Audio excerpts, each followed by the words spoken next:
Hello and welcome to Glasgow Rangers Nation with me, your host, Owen, channel that brings you your team every single day. All the latest news, views, updates, transferring, speculation, podcast, streams, everything here for nothing. All you've got to do is hit that sub, ring that notification bell, and if you can give the video a like, it does help our YouTube algorithm.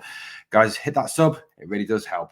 Also, as well, both Victoria and I are so thankful for all of you that have pushed that donation button, the super thanks button down there, or the super chats, or the super stickers during podcasts. It really helps the channel keep going. Thank you so much for all of that support, especially, as we know that times are tough at this moment in time in the UK. Okay, let's talk about strikers again. But let's talk about one striker in particular. Let's talk about Antonio Colak, a striker we actually own as a revelation with all the latest rumours, links and everything else that are going on. Now, obviously, towards the end of last season, Colak missed a number of games through injury. It held his development back. It held back his ability to show to Michael Beale the calibre of striker that he actually is. Now, Rangers have been linked with numerous strikers over these last few weeks and months.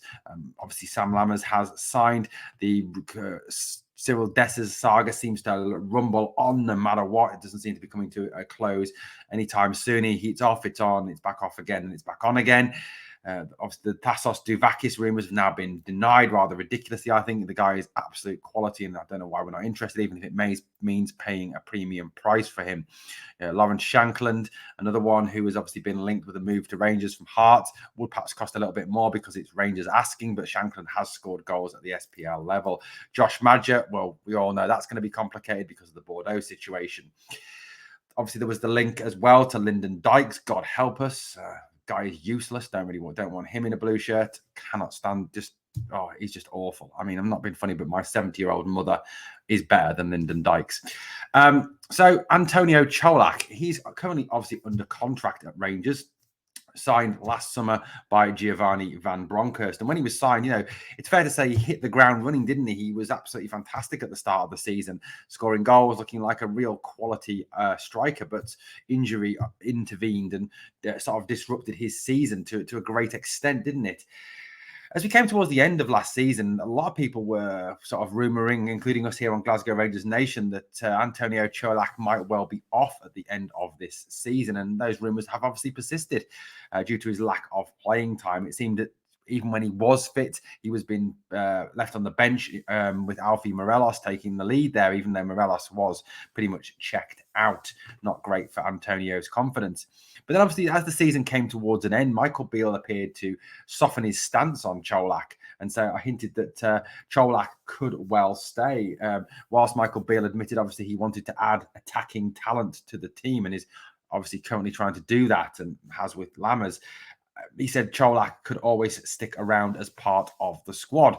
And he's not going to obviously say starters. He can't guarantee anybody starters. I think the only 4 guaranteed starters, maybe 5, is Butland, Goldson, Tav, Raskin and Cantwell. They're the kind of 5 guaranteed starters, aren't they? But Colak is certainly someone who I think is worth consideration to remain at Ibrox.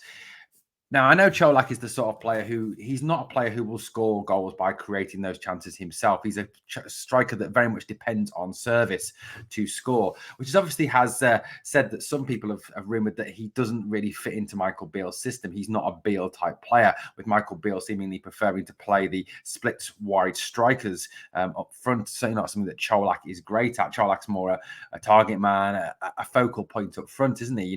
He's a guy that needs chances creating for him, but with the players we've signed this summer, the likes of Kieran Dow, the likes of Dujon Stone, the players we've already got on the books, like Todd Canwell, Nicholas Raskin, players of that caliber. We've got people who can create chances for the strikers. Yanis Hadji, another one.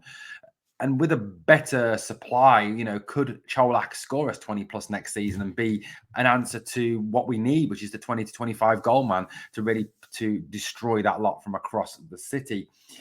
However, there are rumours today that, and rumours over the last few days, that he has been scouted by Bundesliga and MLS teams, Major League Soccer in the USA, apparently interested in securing the services of the 29-year-old Croatian.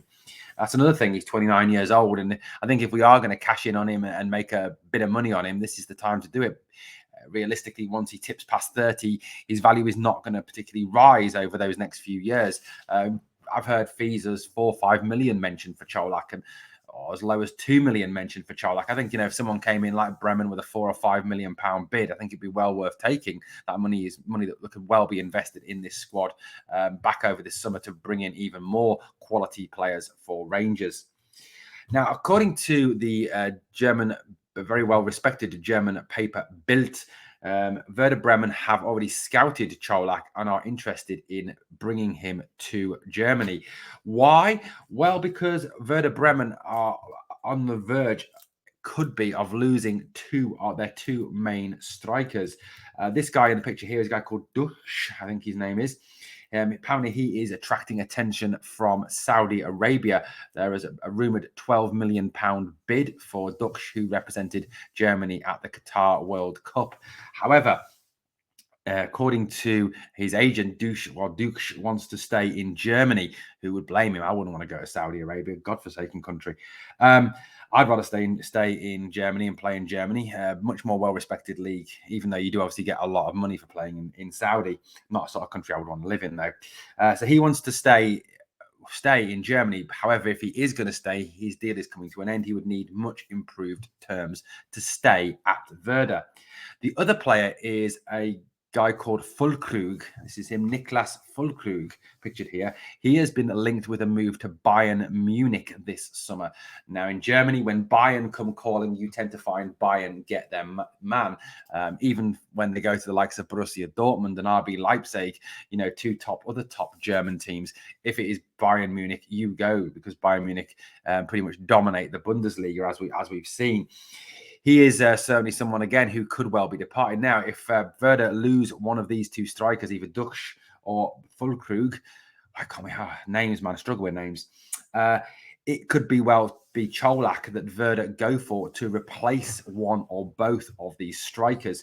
Colak, even though he is Croatian, is born in Germany. His family obviously fled the war in Yugoslavia, and Colak was born in Germany. I think it was Ingolstadt he was born in Germany. So he is actually a German citizen as well, which would another reason why these German teams are interested.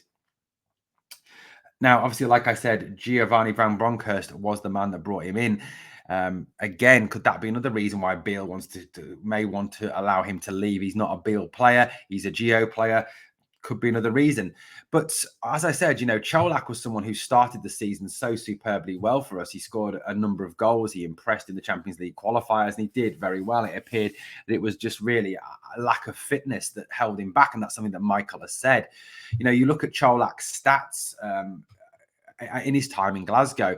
Premiership, 24 appearances, 13 goals, 3 assists, a goal every 108 minutes, which is not bad at all. Champions League, 6 appearances. Champions League qualifiers, 4 appearances, 3 goals. Scottish League, yes, top of the league split. Obviously, he only came on as a sub and only played in the St Mirren game due to injury. 1 game, 1 goal. League Cup, 1 game, no goals.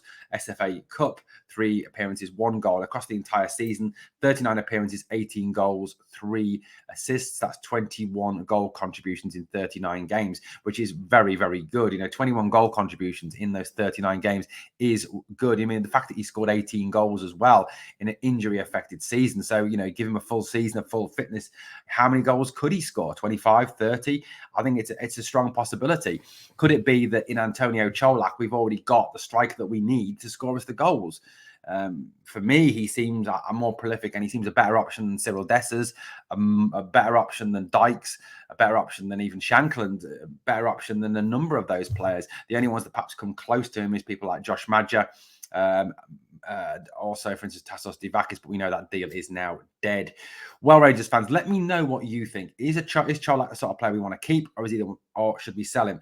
Personal opinion, I think he should stay. I think we should use him. I think he's a goal scorer. I think he will get you 20, 25, even more goals every season with the right supply. And I think he's a better striker than Dessers. I think there's the old adage, you only bring in better than what you've already got. And I think bringing Dessers is not better than Colak.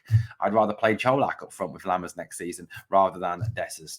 Like I said, let me know what you think in the comments below. If you've enjoyed the content, please hit that sub, ring that notification bell. And remember, you can join the channel as well for as little as 99 pence. The join button is down below. Thank you so much for watching Glasgow Rangers Nation. And always remember, we are the people.